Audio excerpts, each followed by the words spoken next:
braces that have been made already. And so that's kind of where you guys come into play.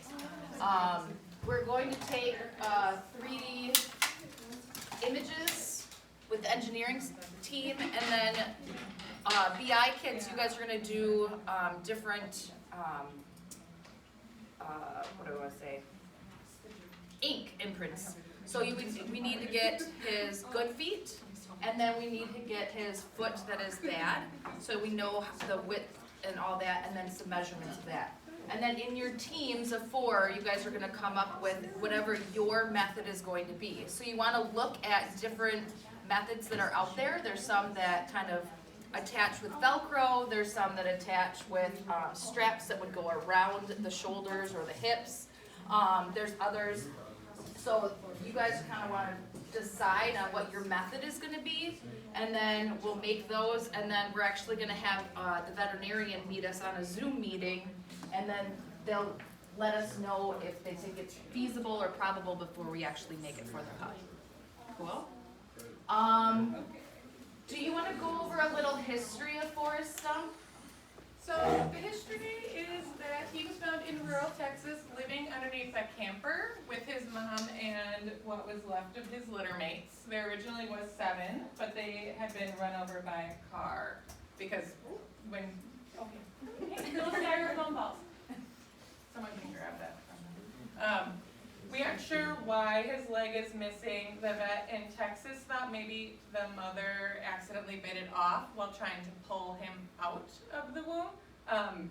His mom is a senior, 10 to 13 years old, so way too old to be having puppies. So it's very likely that she was struggling. But also it seems to be that there's little toenails on the top of his foot and a tuft of fur that makes us think that he might have just been born that way. Okay. And then you were saying that he has issues with kind of sensitivity. It's very sensitive to temperature. If it's dewy in the morning, he does not want to put his paw down. If you feel, which he'll let you feel it happily, if you feel the end of his leg, you can feel the bone is right there and the nerve ending's right there. We think he'll hate snow on it because he hates the cold rain.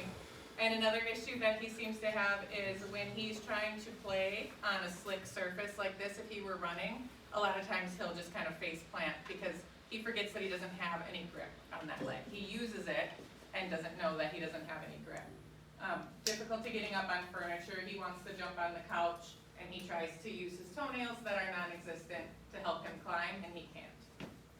As he gets bigger, it will be a little easier for him with that, but.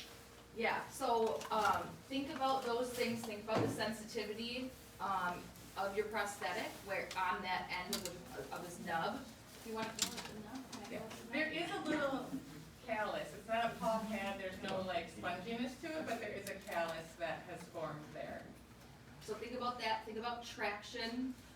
You also want to think about the fact that he's going to grow. So are we going to make multiple prosthetics, like to kind of continue on with his growth?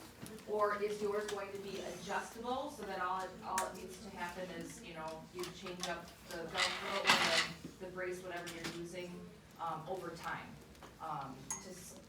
for cost saving measures?